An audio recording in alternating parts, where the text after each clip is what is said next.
könnte an diesem Turnier teilnehmen. Za naslov najboljšega mladinskega filma se potegujejo nemški, nizozemski in danski film.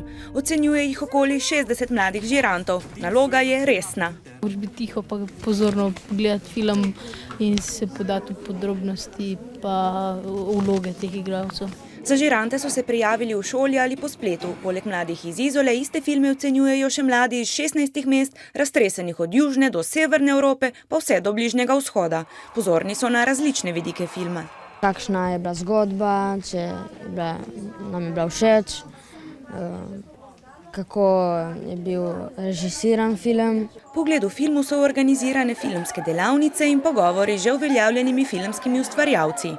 Veliko več dela, kot se samo zdi v filmu, da ne prideš samo tam in igraš, ampak moraš se pripraviti tudi za to. Razmišljajo, kaj film, recimo, kakšno vprašanje se jim porajajo, ko gledajo film, a jim film spodbuja pač to neko razmišljanje. In potem je treba sešteti točke in odločitev po telekonferenci sporočiti v nemško mesto Erfurt. The contest.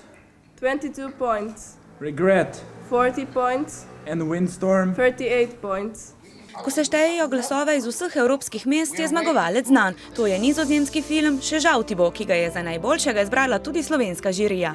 Govori o vsakdanjih problemih, o izsiljevanju na vseh šolah. In zato mislim, da je zmagal, ker se vsi lahko najdejo v tem filmu. Po celodnevnem ocenjevanju se mladi odpravijo domov. Nocoj pred spanjem ne bodo gledali filma, pravijo, se pa že veselijo naslednjega festivala.